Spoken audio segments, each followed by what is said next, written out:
Hi everyone. In today's video, I want to get a little festive and I want to make a Java program that looks like this. It's basically going to be a countdown timer that is going to tell us the amount of time until we hit Christmas. And it's going to have a little bit of background music that sounds like this.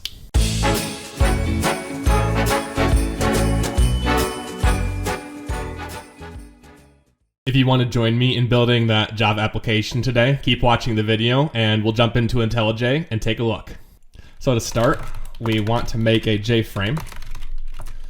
We'll call it JFrame. We'll call the JFrame constructor and we'll give it a title for the name of the window, which I'm going to say we're going to call Christmas Countdown. And then we want to give it a size, so we can use the setSize method. And we'll give it a width and a height, which I'm going to pull out into constants. We'll make the width 700 pixels, and then the height we'll make 500 pixels. And then now what we want to do is we want to add a JPanel. So I'm going to create a class that overrides JPanel that's going to be called Countdown. New countdown, which we'll have to make that constructor soon, and it's going to take the width and height of the frame. Let's go ahead and create that class. So we'll do new Java class called Countdown, and we'll say that it extends JPanel. And then we'll have IntelliJ help us make this constructor. We'll make these final. And then I want to extract these out into member variables.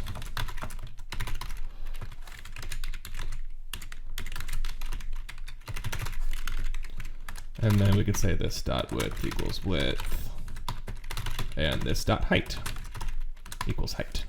And now that we have our JPanel, we want to add it into our JFrame. And then next what we're going to do is we're going to do some more boilerplate things to make sure that the window goes where we want it to. So set location relative to null. And then we want to make the frame not resizable. We want to make it visible.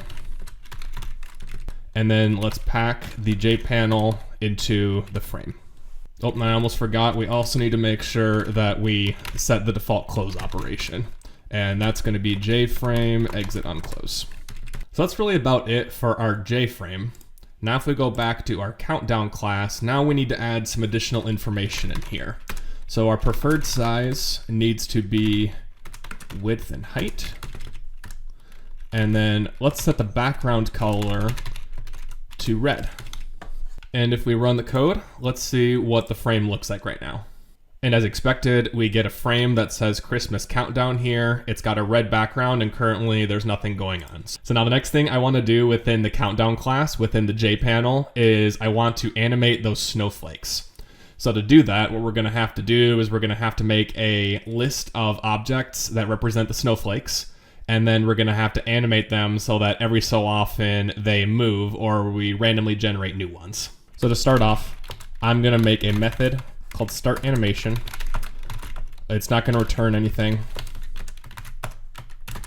We'll go ahead and make a timer object from the Java util package. And what we need to do is we need to give this timer a scheduled action at fixed rate. So we can give it a timer task. And then we need to specify how much lag time it has. So we're going to say 0 milliseconds of lag time.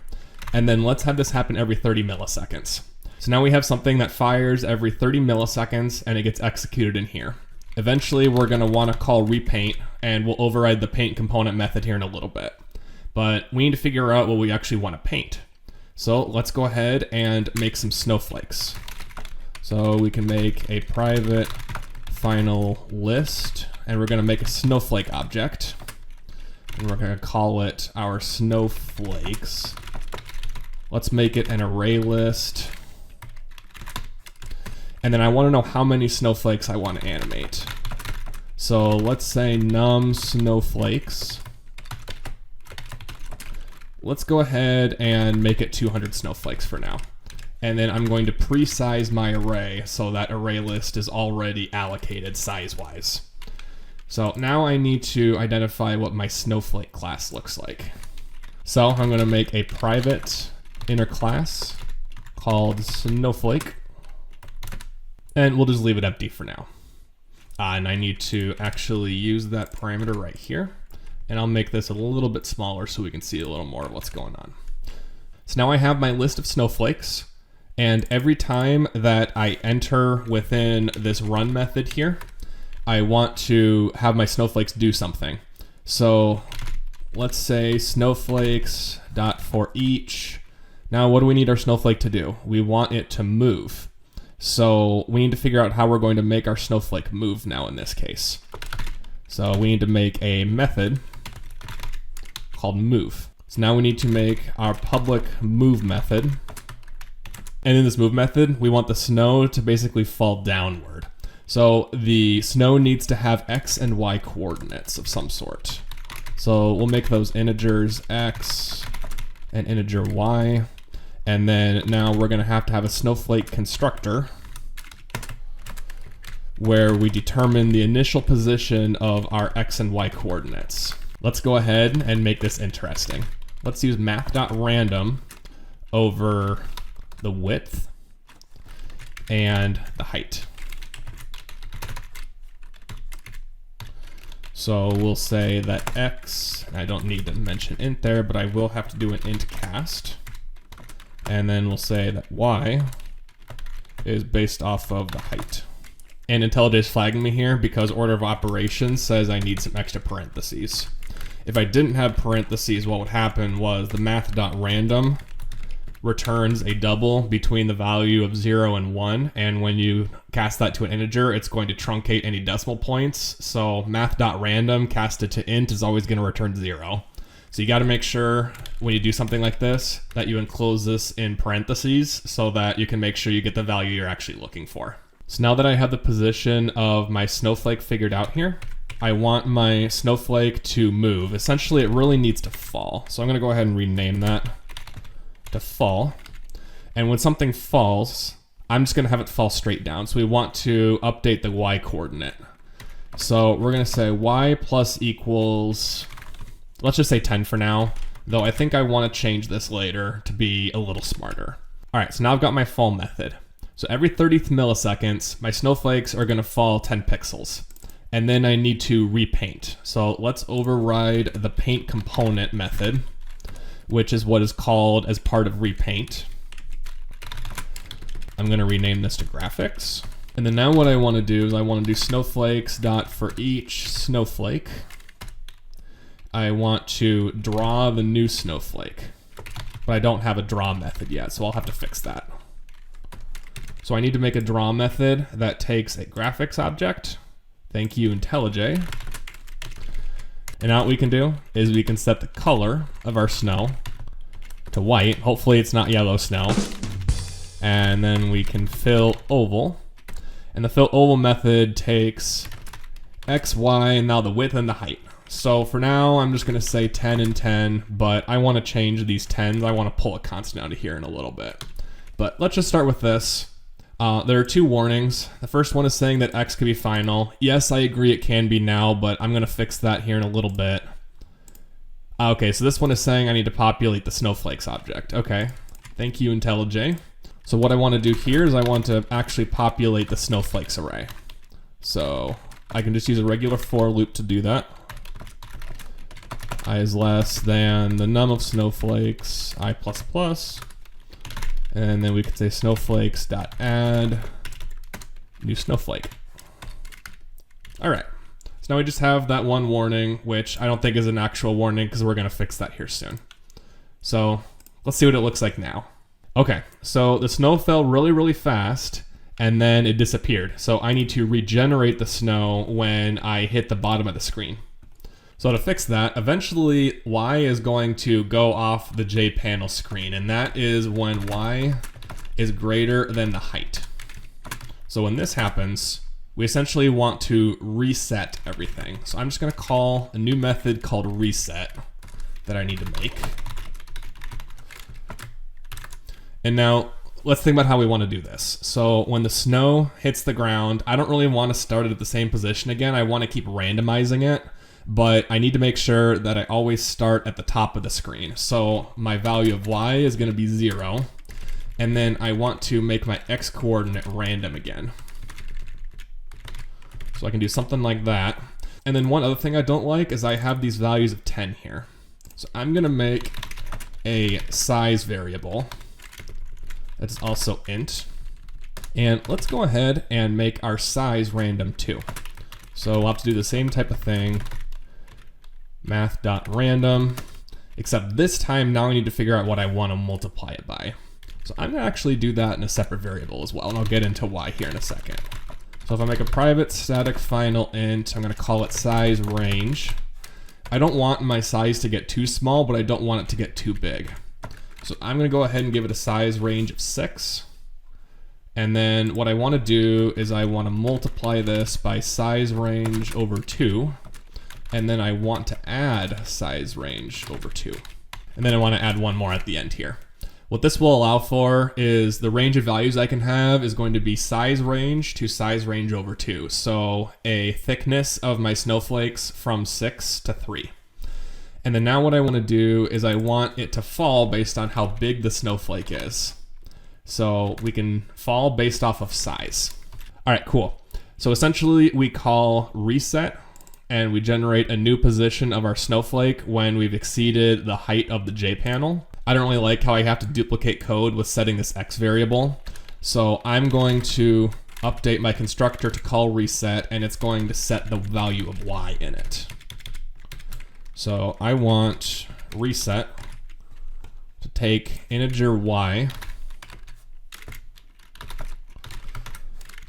and then we'll say y equals new y, and then we'll always set our size accordingly.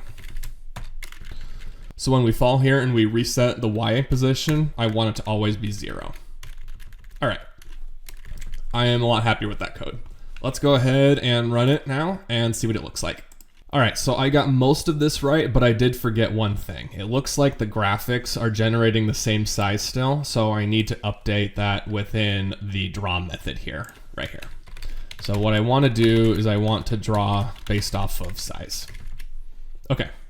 So trying again, let's see if this looks better. Much better. I'm pretty happy with that snow. If you wanted to play around with different parameters, like adding more snowflakes or adding more range, or maybe updating the frequency of how often the snowflakes fall, feel free to do that within your own code. All right, so now what we want to do while we are repainting is we also want to make sure that we are displaying a message. So paint component, I'm going to create a method called display message, which is going to look very familiar to one of the previous videos where we had a snake game that generated a message to the user at the front. If you haven't checked out that video yet, go ahead and check that one out and see how the display message method works. Basically, we want to display a multi-line string. So we'll call private void display message, and we'll take the graphics object, and then we also want to take a string.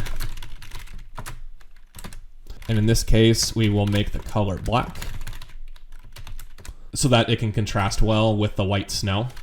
And then now we need to do something with the font. We need to do graphics.getFont, .derive font. In this case, I want it to be bold. So I'll say font.bold, and then it's going to be font size 30. And now I'll fill in the rest of the method, similar to what we did with the snake game in that previous video.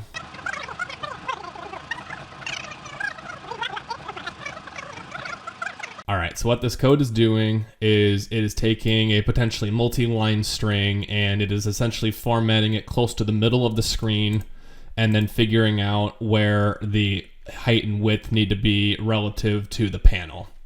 So now we need to figure out what the display message is actually going to say. And to do that, I am going to make a new field called display text. So this field, we'll go ahead and we'll just have it up here. We'll say display text. And when we are first starting, we'll just call it loading. And then I also need to pass in the graphics object down here. So let's run the code and see what it looks like. Cool. So we still have the falling snow, and then we have this loading text here. So now we need to actually populate the contents of this text box here. So to do that, let's go ahead and have this timer have another event that triggers.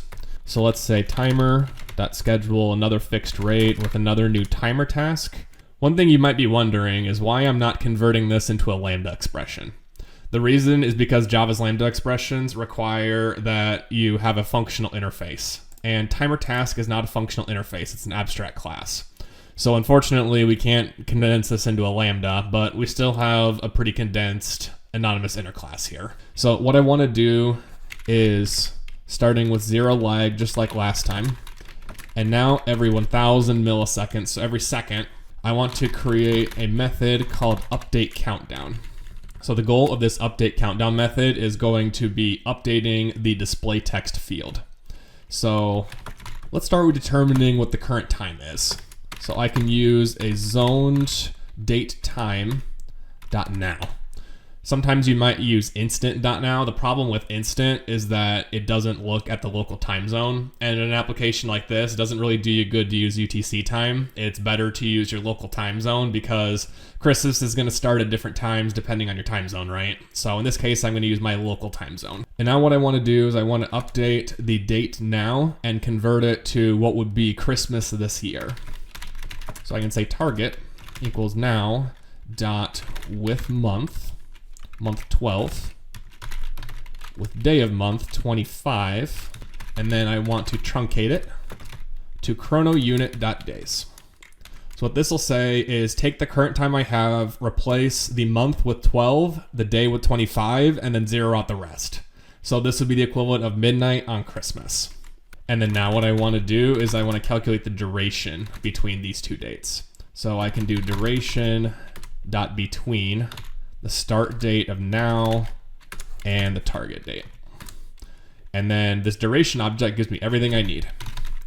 So I'm going to say display text equals string.format countdown to Christmas. And then now I want to add a new line character.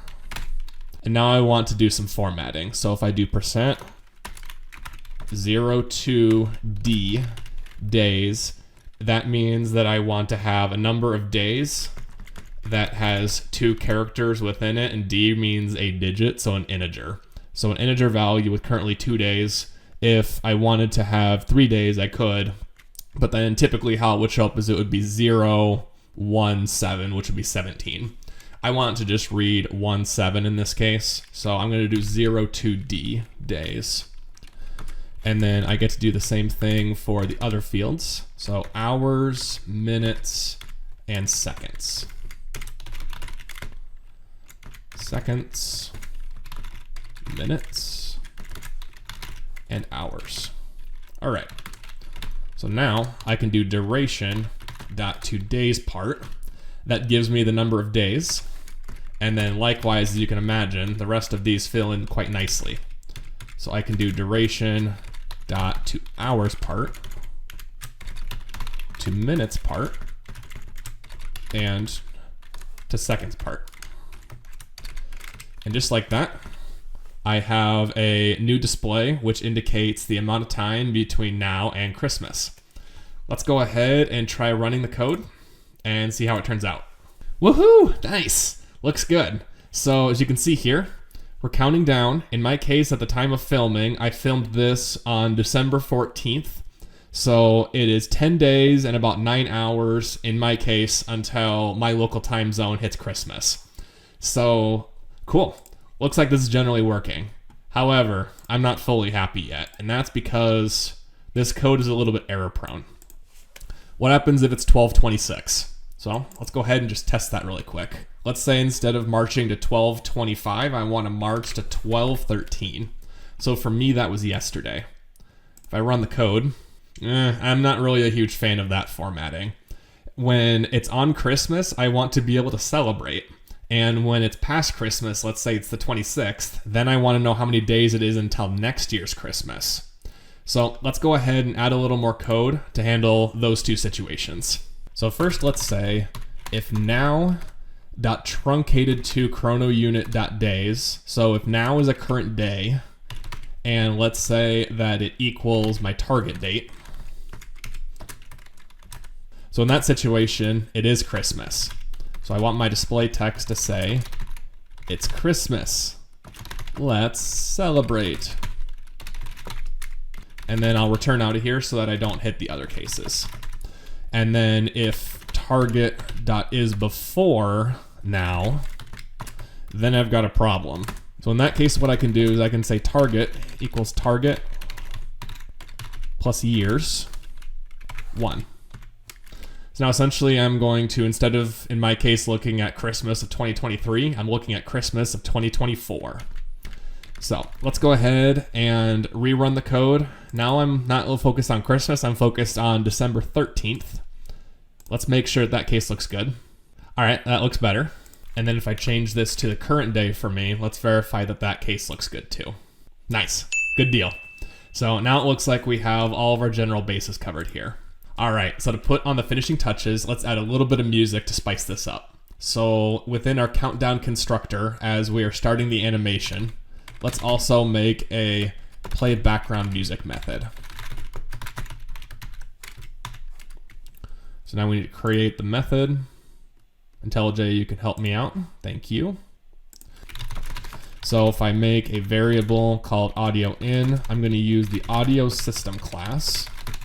And I'm going to say audio system dot get audio input stream. And that's going to take a file object with the path to my audio file. So first, let's import the file class. So one other thing I'm going to note about the audio system library is that it can only support certain types of files. So WAV files generally can be played with this method, but if you want to do more extensive audio processing, I'd recommend a third-party library other than what the JDK provides. But in this case, I'm using a WAV file, so the file object here should do the trick. And then now let's define what the file path is. So in my case, I have it within my downloads directory. So I can do string file path. So in my case, this is the path to my WAV file. And now going down here, IntelliJ is telling me that I have an unhandled checked exception. So I'm just going to say that this could throw exception, which means that our constructor could throw exception. And in this case, I don't really want to just swallow the exception and print the stack trace. I just kind of want to take it all the way up. And in this case, I just want to close the whole program if I mess something up. So now that I have the audio input stream, I need to create a clip object.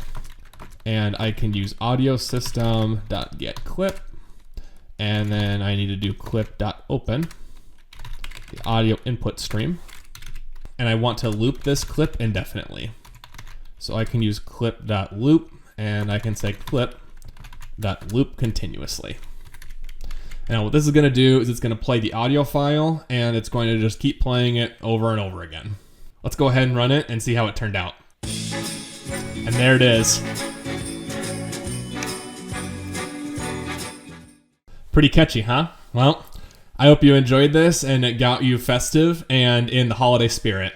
It's up to you which dates you want to choose, if you want to have countdowns for other holidays or if you want to update the animations to show different things. But I hope that this gave you an idea of something to do as a fun little coding project during the holiday season this year. And with that, I think I'm going to close out today's video. If you enjoyed today's video, please do smash that like button. If you're enjoying the content and you haven't had a chance to subscribe yet, please do take a moment to do so. I'd really appreciate it. Thank you for watching. I hope you have a good rest of your day. And I hope you have a good holiday season. Keep on coding and take care.